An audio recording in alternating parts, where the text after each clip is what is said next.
সেলিম রশিদ ভবিষ্যতে আরো বড় বড় কাজ করবেন এবং তিনি সুস্থ থাকবেন এই প্রত্যাশা করছি। আর সেলিম রশিদ তার কবিতার মাধ্যমে যে দুঃখ প্রকাশ করছেন যদি কবিতা কি বলে শিল্পে মানে দুঃখের অভাব কষ্টের আগুনে না পড়লে কিন্তু শিল্প হয় না। এটা কিন্তু খুবই সত্যি কথা। একজন মানুষ যদি কষ্ট দুঃখ বেদনায় নীল না হয়, জর্জরিত না হয়, তাহলে কিন্তু সে শিল্প তৈরি করতে পারবে। সে হোক কবি, হোক ছড়াকার, হোক সঙ্গীত শিল্পী, হোক সে তার বাদক বা যাই হোক। এবার আমি আসি মায়ের কবিতা প্রসঙ্গে, যেটা আমি একটা শব্দ উল্লেখ করছি এখানে। সেলিম রশিদও যে দোষদুষ্ট, আমি যে দুষ্টই বললাম, মায়াও সেই দোষদুষ্ট। হ্যালো, বলে ফেললাম আমি, কারণটা হলো এটা আমারও হয়, আমিও সেই দুষ্ট। অনেক সময় কবিতায় সরাসরি নিজে উপস্থিতি মানে কি, কবিতায় সরাসরি নিজে উপস্থিতি, সেলিম রশিদ উপস্থিত হয়েছে, মায়াও উপস্থিত হয়েছে একাধিকবার। আমি এই কথাগুলো কিন্তু উচ্চারিত হয়েছে, হবে না তা না, কিন্তু ব্যক্তি উপস্থিত না হয় বাঞ্ছনীয়। কবিতা যদি নৈবেদ্যিক হয় সেটাই হয় উচিত। না না, আমি ভাই আমি তোমাদের স্নেহ করি জন্য কিন্তু এই কথাগুলো বলে ফেলছি। আমি কিন্তু বলে ফেললাম, এটা আমারও দোষ আছে, এটা আমি অস্বীকার করি, এটা হওয়া উচিত নয়। আচ্ছা, এই যে খরার কথা বলছি, আমার তখনই মনে হয়েছে আমি কিন্তু খরার মধ্যেই বসবাস করি। দীর্ঘদিন যাবতীয় খরাতেই বসবাস করছি। যাই হোক, তুমি যখন কবিতাটা পড়ছিলে তখন আমার এটা মনে হচ্ছিল যে মায়ের সঙ্গে আমার জীবনের অনেকটাই মিল আছে, অনেকেরই মিল আছে। তবে তুমি যখন পড়ছিলে তখন এটা আমি ভাবছিলাম। যাই হোক, আজকে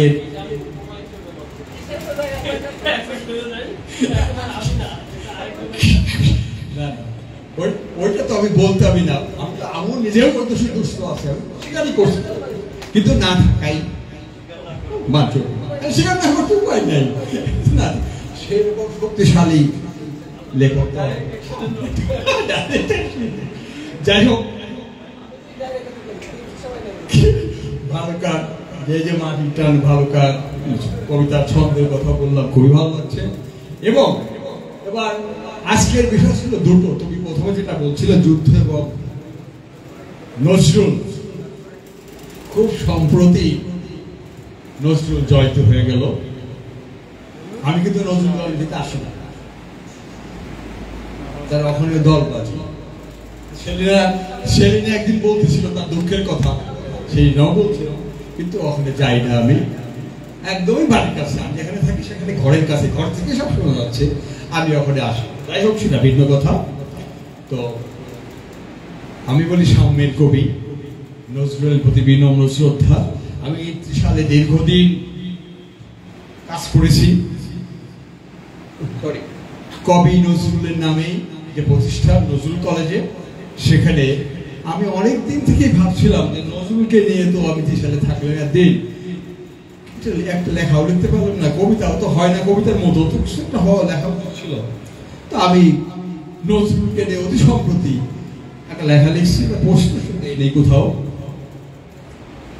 আমি সাম্যের কবি নজরুলের স্মৃতির প্রতি শ্রদ্ধা জানাচ্ছি, সে সঙ্গে সকল শিল্পের মানুষের প্রতি শ্রদ্ধা নিবেদন করছি। এখন যুদ্ধের কথাটা একটু আসি। আমি যখন ক্লাস 8 উঠে ক্লাস 9-এ আমি ওখানে একটা বিখ্যাত স্কুল আছে আতাইগুলো হাই স্কুল, ওখানে ভর্তি হলাম 9-এ প্রথম। তখনই যুদ্ধ শুরু হলো, ক্লাসও হয়নি, আমি চলে এসলাম এবং সেই যুদ্ধের বিভীষিকা আমি দেখেছি। যুদ্ধ বিমান মাথার উপর দিয়ে ঘুরছে, যুদ্ধ বিমান মাথার উপর দিয়ে ঘুরছে। সে বছর কিন্তু প্রচন্ড বন্যা হয়েছে, যারা দেখেনি তারা বলতে পারবে না। আমাদের বন্ধু বান্ধব অনেকে মুক্তিযুদ্ধেও গেছে, আমাদের সিনিয়র বন্ধুরা, এবং রাজাকারও হয়েছে। তো মুক্তিযোদ্ধারা একদিন মুসলিম নামে একটা ছেলে ছিল, অনেকটা মায়ের মতো চেহারা, চুল টুলো কোঁকড়া কোঁকড়া, না ঠিক ওই রকমই, গায়ের রঙ ওই রকম, ওর চেহারাটা ওই রকম। তো ও বললো, এই রেজা, তোকে একটা কাজ করতে হবে। আমি কি কাজ? কয়েকদিন খোঁজ খবর দিবি আর কি, ঘর থেকে রাজাকাররা কখন কোথায় আসে না আসে। আমাদের হিন্দু প্রধান এলাকা ছিল, এবং রাজাকাররা আমার বাড়ির একটা বাড়ি পরেই সেখানে তাদের ক্যাম্প করেছিল। এবং আগেই বলছি বন্যা, ওই যেতাম নদীতে গোসল করতে, পদ্মার ধারে কিন্তু আমার বাড়ি, একেবারেই পদ্মার ধারে। এখন পদ্মা অনেক দূরে চলে গেছে। তো একদিন গোসল করে আসতেছি, খবর দিচ্ছি, তখন কিন্তু ওই যে পাটখড়ি, আমরা পাটশোলা বলি, ওটার মধ্যে ওরা অস্ত্র মস্ত্র নিয়ে লুঙ্গি টুঙ্গি গামছা টামছা গায়ে দিয়ে আসতো। তো ওই খবর গুলো আমি দিতাম। তারপর যুদ্ধ যখন হয়ে গেল, যুদ্ধের বিভীষিকা দেখছি, অনেক মানুষ আমরা দেখেছি, মাথার উপর প্লেন ঘোড়া দেখছি, সবকিছুই দেখেছি। এবং মুক্তিযুদ্ধের কমান্ডার ছিল একজন আবুল হোসেন নাম করে, সে আবার আমার নানার ভাই, মামাতো ভাই। যুদ্ধ শেষে সে আমাকে বললো, তুই তো খবর দিয়েছিস, তুই এটা যুদ্ধে গিয়ে মুক্তিযোদ্ধা সার্টিফিকেট, শিশু মুক্তিযোদ্ধা। আমি সারা জীবনে ওই একই রকম। আমি বলছি যে ভাই, আমি তো অস্ত্র ধরে যুদ্ধ করি নাই, সুতরাং আমার সার্টিফিকেট নেওয়ার কোনো প্রশ্নই আসে। এখন অনেকেই বলে, নিলি তো ভালোই করতিস, আমি না নিয়ে ভালো করছি। কারণ যে মুক্তিযোদ্ধারা ছিল তারা একজনও বেঁচে নেই, নিজেরাই খুনাখুনি করে মরে গেছে শেষে। যাই হোক, আরো একটা কথা বলছে, মুক্তিযোদ্ধাদের পরিবারের জন্য সরকার অনেক কিছু করতে চাচ্ছে, খুবই ভালো উদ্যোগ, সেখানে কোনো দ্বিমত নাই। কিন্তু কত ভুয়া মুক্তিযোদ্ধা হয়েছে যারা বলছে যে 50-এর নিচে বয়স। আমি যেখানে থাকি সেখানেও জানি কতজন মুক্তিযোদ্ধা হয়েছে, তারা সুযোগ সুবিধা পাচ্ছে। এই যে বিতর্কটা তৈরি হচ্ছে, এই বিতর্কটা তৈরি হওয়া তো খুবই যৌক্তিক, তাই না? যে 2.5 লাখ মুক্তিযুদ্ধ তো হয়নি, মুক্তিযোদ্ধা নাই, 2.5 লাখ নাই, এটা আমরা জানি। কিন্তু এখন তো যে হয়েছে, কত মুক্তিযোদ্ধা, তার এটাই যার বয়স মায়ের পেটেও ছিল না মুক্তিযুদ্ধের সময়, তারাও মুক্তিযোদ্ধা হয়েছে এখন। যাই হোক, এই যে বৈষম্যটা আমাদের চলছে এটা আমরা সবাই জানি। আর যুদ্ধের পরে যে লক্ষ্য নিয়ে আমাদের যুদ্ধে আমাদের পূর্বসূরীরা ঝাঁপিয়ে পড়েছিল, সেই লক্ষ্য কিন্তু আমাদের অর্জন হয় নাই। সেই যুদ্ধ কিন্তু এখনো চলছে। যেটা হলো, আমাদের যুদ্ধের মূল লক্ষ্য ছিল কি? আমরা ভৌগোলিক স্বাধীনতা পেয়েছি, একটা পতাকা পেয়েছি, 57,000 বর্গ মাইলের একটা দেশ পেয়েছি, তাই না? কিন্তু আমাদের যে লক্ষ্য ছিল, বঙ্গবন্ধুর কথা উচ্চারিত হয়েছে, তাকে সম্মান করি, শ্রদ্ধা করি।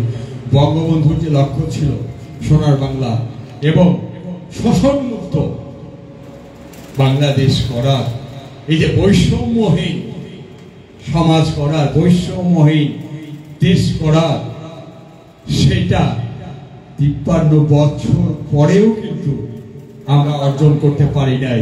এবং এটা অর্জন করতে অর্থনৈতিক মুক্তি অর্জন খুব সহসা হবে বলে আমার মনে হয় না। এবং হয়তো আপনারা বলতে পারেন যে তাহলে এই মুক্তিটা কেমন করে আসতে পারবে?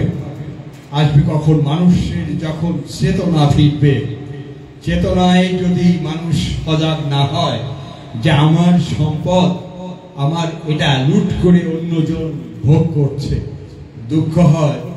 আমি ভাবছিলাম যে একটা ছড়া লিখবো, এখন মাথার মধ্যে আছে যে কালো টাকার 15% দিয়ে সাদা করার যে বিষয়টা, এটা আসলেই খুব দুঃখজনক।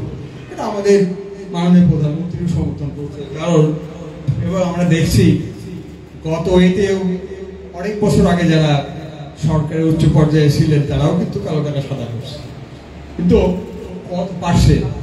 2000 কোটি টাকা হয়তো হয় না, এটা তো হাজার হাজার কোটি টাকা কালো। বড় এটা উৎসাহিতই করা হচ্ছে। যাই হোক, আমরা যে উদ্দেশ্য নিয়ে আমাদের পূর্বপুরুষরা যুদ্ধ করেছিলেন, সেই বদ্ধভূমির যে বিষয়টা, সেই মুক্তিযুদ্ধর যে কথাটা, সেইটা তাদের স্বপ্ন সেই দিনই পূরণ হবে, এবং বঙ্গবন্ধুর স্বপ্ন সোনার বাংলা সেই দিনই পূরণ হবে যেদিন আমরা একটা বৈষম্যহীন শোষণমুক্ত সমাজে বসবাস করতে পারবো। যাই হোক, আবারও আমি অনেক কথা বলে ফেলছি, যাই প্রধান অতিথির কথার মধ্যে এত কথা বলা উচিত হয়নি, তা বলে ফেলছি। যাই হোক, আমি আবারও সবার প্রতি কৃতজ্ঞতা জানাচ্ছি। এখানে যারা আমার এই এলোমেলো কথা শুনলেন, আমি বলতে চেয়েছিলাম যে আলমের কথার পর আমার কথা বলা আসলে উচিত নয়। আলম যেভাবে গুছিয়ে চমৎকার তার ভোকাল দিয়ে কথা বলছে, ভাইও কথা বলছে, শফিউল্লাহ বিক্রমপুরী ভাই, তারপরে যে সুমন কথা বলছে, এটা চমৎকার কথা সবাই বলছে। যাই হোক, আমি একটু বেশি সময় নিয়ে ফেলছি, আপনারা কিছু মনে করবেন না, আমার ভুল ভ্রান্তির জন্য ক্ষমা করবেন। আবারও আমি সেলিনা সুদের প্রতি ধন্যবাদ জানাচ্ছি, তার কারণ ভবিষ্যতে সে শিল্প সংস্কৃতি নিয়ে কাজ করবেন, এবং যে কাজটা সে শুরু করেছে এই কাজটি সে শেষ করবে। আসলে কাজে তো শেষ হয় না, এবং মায়া যে কথাটা বলছে যে বিষয়টা নিয়ে, এই বিষয়টা আমাদের দ্রুতই শেষ হবে। আমরা প্রত্যাশা করছি হয়তো আমরা এই অডিটোরিয়ামে একদিন হয়তো সেই প্রদর্শনীটা দেখতে পারবো। সবাইকে ধন্যবাদ, এবং ভালুকার মানুষের প্রতি আবারও কৃতজ্ঞতা জানিয়ে আমার কথা এখানে শেষ করছি। সবাই ভালো থাকুন।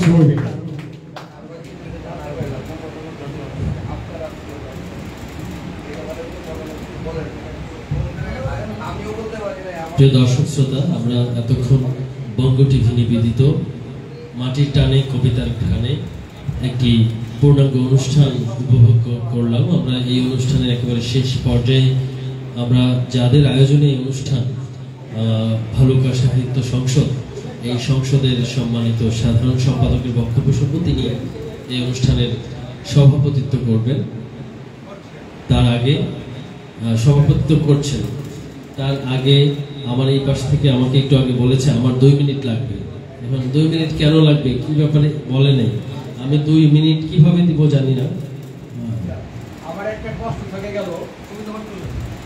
ক্ষুধার জ্বালায় পৃথিবী গদ্যময়, পূর্ণিমার চাঁদ যেন জলসানো রুটি। আজকের এই সভায় মায়াকে এবং মায়ারাজকে নিয়ে অনেক কথা হয়ে গেছে, যে আমরা সবাই মায়ারাজের প্রেমে পড়ে গেছি। কিন্তু আরেকটি বিষয় আছে, 2017 সালে এই মায়ারাজকে আমি খুঁজে পাই বইমেলাতে। তারপর থেকে মায়ারাজের সাথে পথ চলা।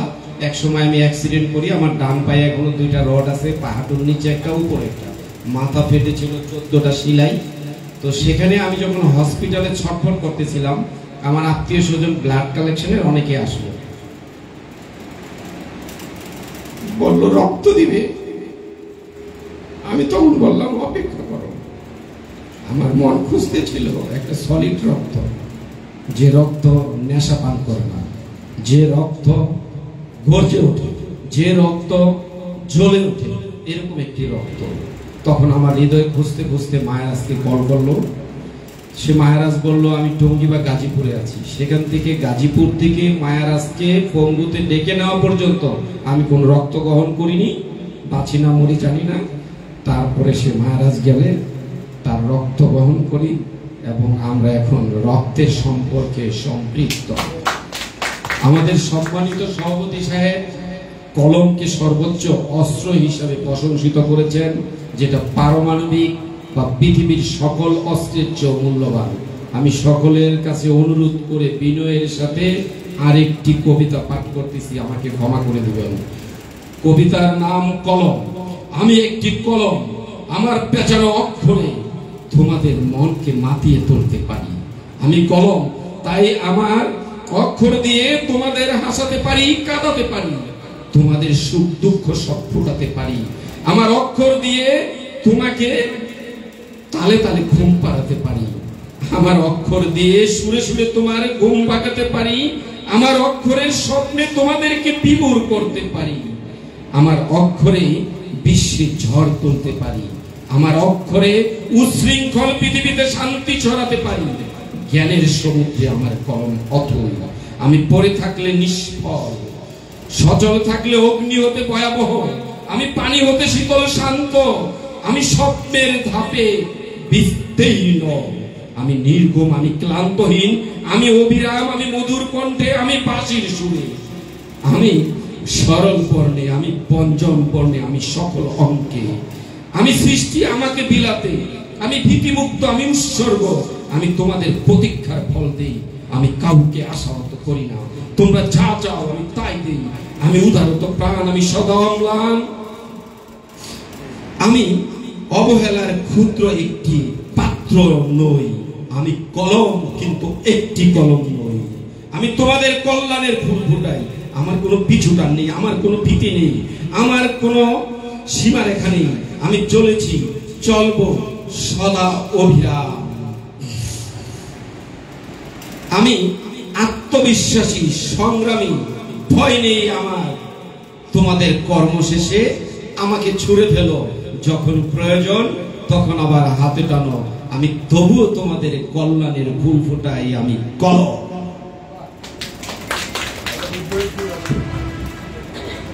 তবু একটি কলম নয়, আমি কলম। এবং বিদ্রোহের শুরু থাকারই কথা। এই জন্ম কোথায়? হ্যাঁ, একটু করে তার জন্ম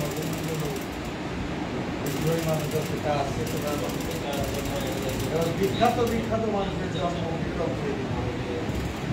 অতি দীপঙ্করের বাড়ি বিক্রমপুরে, জগদীন চন্দ্র বসু ছাড়ের বাড়ি বিক্রমপুরে, হুমায়ুন আজাদ ছাড়ের বাড়ি বিক্রমপুরে, এরপরে আমাদের বদরুদ্দোজা রাষ্ট্রপতি সাহেব। আর ঠিক কার কথা বলতে চাইতেছেন? আচ্ছা আচ্ছা, বড় সাহিত্য। তাছাড়াও যে আমাদের জাতীয় পতাকার ডিজাইন, শহীদ মিনারের ডিজাইন মঈনুল ইসলাম সাহেব রচনা করছে, এবং সেই সংগঠন হলো সারা বাংলাদেশের মধ্যে সবচেয়ে বড় সংগঠন। সত্যের সেন, সত্যের সেন হলো বিক্রমপুরের মানুষ, এবং সে এবং সবচেয়ে বড় সংগঠন হলো। আমি তো বাংলার কবি হতে চেয়েছিলাম, বিশ্বাস করো আমি কবি হতে চেয়েছিলাম, কিন্তু পারিনি। কবি হওয়াটা খুব কঠিন কাজ। জীবনের কাছ থেকে পালিয়ে বেড়ানো আজ আমার নেশা হয়ে গিয়েছে। বামলিন্দে বৃষ্টি আর ডানলিন্দে খরতাপ, নীলয়ে বাসা বেঁধেছে কাঠ পোকারা, এদেরকে নিয়েই এখন আমার নিত্য বসবাস। আমি আর কখনোই ফিরে যেতে পারবো না সেই নদী, সেই নৌকা, সেই কাশফুল, সেই পাখিদের দেশে। Dear viewers, this is Mayaraj, and this is the right time.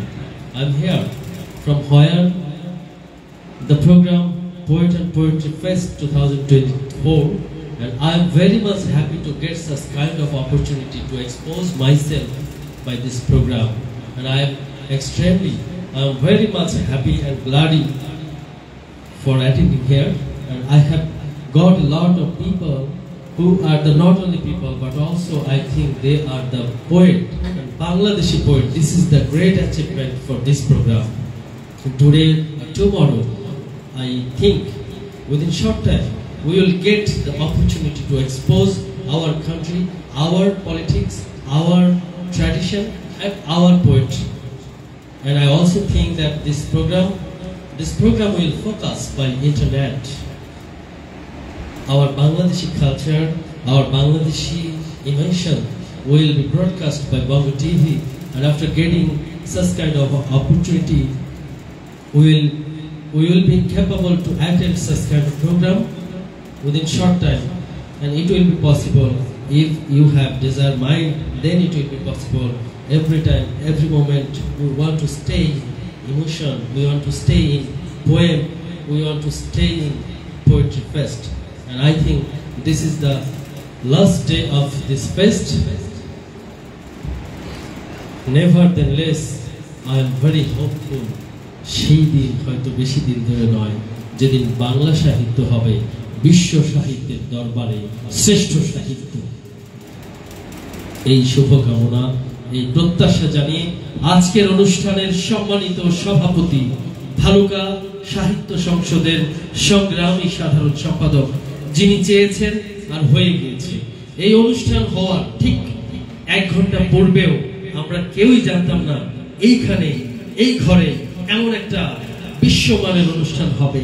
আমি আমার অন্তরের অন্তঃস্থল থেকে আপনাকে ধন্যবাদ জানাই এবং আপনাকে আমন্ত্রণ জানাচ্ছি এই অনুষ্ঠানটি যখন এডিটিং প্যানেলের একটা ডকুমেন্টারি আকারে আপনাকে দেওয়া হবে, সেই দিন আপনি আমার পাশে থাকবেন এবং এটা এডিটিং এর সময় আপনাকে নিয়ে আমি আরো অনেক বিষয় এই সংগঠন সংসদ নিয়ে আরো কিছু জানার সুযোগ পাবো। আর আপনার বক্তব্যে আমরা ভালুকা সাহিত্য সংসদকে আমরা আরো বেশি জানতে চাই এবং অসংখ্য দর্শক যারা দেশে এবং বিদেশে এই অনুষ্ঠানটি দেখবেন তাদের কাছে ভালুকাকে কিভাবে রিপ্রেজেন্ট করবেন সেই প্রত্যাশা নিয়ে মাইক্রোফোনটি আপনার হাতে দিচ্ছি। সুধী মণ্ডলী, এখন বক্তব্য প্রদান করবার জন্য আমি বিনীত অনুরোধ জানাচ্ছি ভালুকা সাহিত্য সংসদের সংগ্রামী সাধারণ সম্পাদক সফিউল্লাহ আনসারী ভাইকে। সভাপতির কাছ থেকে এক মিনিট সময় চেয়ে নিলাম। উদ্দেশ্যটা হলো, মায়াকে বলছি, মায়া একটা কথা বলছে বাংলা সাহিত্য একদিন বিশ্ব সাহিত্য হবে। খুব চমৎকার কথা। বাংলা সাহিত্যের যে সৃষ্টি আছে, আমাদের বাংলা সাহিত্যে বিশ্ব সাহিত্যে পরিচয় করছে আমরা জানি বিশ্বকবি রবীন্দ্রনাথ ঠাকুর, এবং তারপরেও যারা লিখেছেন তারাও কিন্তু বিশ্ব সাহিত্যে সমতুল্য লেখনী ধারণ করছে। আমি মাইকটা নিলাম এই জন্যই, মায়াকে আহ্বান জানাচ্ছি, ছোট ভাই, অনুরোধও করতে পারি, তুমি ইংরেজি সাহিত্যের মানুষ, তুমি এই বিষয়টা নিয়ে অনুবাদের কাজ করতে পারো, তাহলে হয়তো বাংলা সাহিত্য আরো সমৃদ্ধ হবে। এবং আরেকটু পরিচয় করে দেই, আমার স্নেহভাজন আলম মাহবুব কিন্তু অনুবাদের কাজটাও ভালো করতে পারে। সুতরাং এই তোমরা যে এত গুণী মানুষের সঙ্গে আজকে আমি যে সম্পৃক্ত থাকতে পেরেছি, আমার মধ্যে ক্ষুদ্র একজন মানুষ, আমি সত্যি অভিভূত, আমি খুবই সম্মানিত বোধ করছি। আমি প্রত্যাশা করছি আলম এবং মায়েরাজ এই কাজটা তোমরা আন্তরিকভাবে করবা। সফিকে অনেক অনেক ধন্যবাদ। সুপ্রিয় মান্যবর অতিথি অধ্যাপক সাব্বির রেজা, ডক্টর সেলিনা রশিদ, আলম মাহবুব, বিক্রমপুরী ভাই, কবি সুমন সহ এখানে যারা উপস্থিত রয়েছেন সকলের প্রতি বিনম্র কৃতজ্ঞতা জানাচ্ছি। খবর ফেরি করে যিনি ঘুরেন বাড়ি বাড়ি, সে বন্ধুবর ছড়াকার শফিউল্লাহ আনসারী, এটা লিখেছেন। আরো আছে অধ্যাপক সাব্বির রেজা স্যার, এবং অনেকদিন আগে হঠাৎ এটা ফেসবুকে পাইলাম, ওনার প্রতি আবারও শ্রদ্ধা। আসলে অনেক কথা হয়েছে, অনেক আলোচনা হয়েছে, অনেক অনুভূতি, অনেক আনন্দ, বেদনা, ভালোবাসা, শিল্পের প্রতি, সাহিত্যের প্রতি মমত্ববোধ আমরা আসলে এক জায়গায় আড্ডায় না বসলে আমরা এটা উপলব্ধি করতে পারি না। শিল্প কি, সাহিত্য কি, কবিতা কি, কেউ যদি বলে এটা করে কি হবে, তাকে আপনি পৃথিবী লিখে দিলেও বোঝাতে পারবেন না। কবিতা কি, কেন এটা করো। আমি একটা পত্রিকা বের করি, আমার বাংলা 20 বছরের উপর হয়ে গেছে, আমাকে এটা আমি এখন কারো কাছে বিজ্ঞাপনের জন্য যাই না, কারণ যাদের কাছে যে সে প্রশ্ন এটা করলে কি হবে, এখন এটার কি উত্তর দিব আমি। শিল্প সাহিত্য আছে বলেই আমাদের সভ্যতা এগিয়ে যাচ্ছে, শিল্প সাহিত্য আছে বলেই মানবতা বেঁচে আছে, মানবতা এগিয়ে যাচ্ছে, শিল্প সাহিত্য আছে বলেই আমরা মুখ ফুলিয়ে চলতে পারছি। আমাদের ভাষা সংগ্রামের প্রতীক হয়ে আছে, কবিতার ভাষা সংগ্রামের প্রতীক হয়ে আছে। ভালোবাসা বলেন, প্রেম বলেন, মোহ বলেন, মায়া বলেন, সংগ্রাম বলেন, বিদ্রোহ বলেন, প্রত্যেকটা জায়গায় কবিতা, ছড়া, সাহিত্য প্রেরণা জুগিয়েছে, সাহস জুগিয়েছে। এর বাস্তব প্রমাণ আমাদের কবি কাজী নজরুল ইসলাম। আমি ধন্যবাদ দিয়ে শেষ করতে চাই। তার আগে নজরুলের জন্মজয়ন্তী, জন্মবার্ষিকী চলছে, একটি ছড়া পাঠ করছি। চুরুলিয়ার সেই ছেলেটি জাগিয়ে দিলে দেশ জাতিকে বিদ্রোহী নজরুল, জালিমরা সব উঠল কেঁপে, কি যে হলো স্থল। তোমার লেখায় বিশ্ব দেখায় মুক্তি আসে ফিরে, সুখ আফুরান স্বপ্ন জাগে শুভ্র মনের নীরে। কাব্য কথায় প্রাণ ভরালো, ভাঙলো হাজার ভুল, চুরুলিয়ার সেই ছেলেটি নাম ছিল নজরুল। সকলকে ধন্যবাদ। আজকের মতো অনুষ্ঠানে সমাপ্তি ঘোষণা করছি। সকলের প্রতি ভালোবাসা, কৃতজ্ঞতা এবং ধন্যবাদ। আসসালামু আলাইকুম।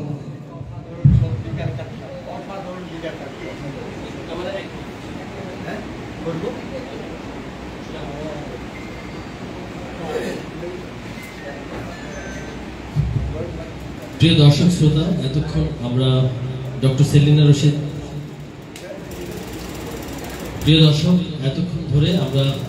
সেলিনা রশিদ সাহিত্য ও কালচারাল সোসাইটি কর্তৃক আয়োজিত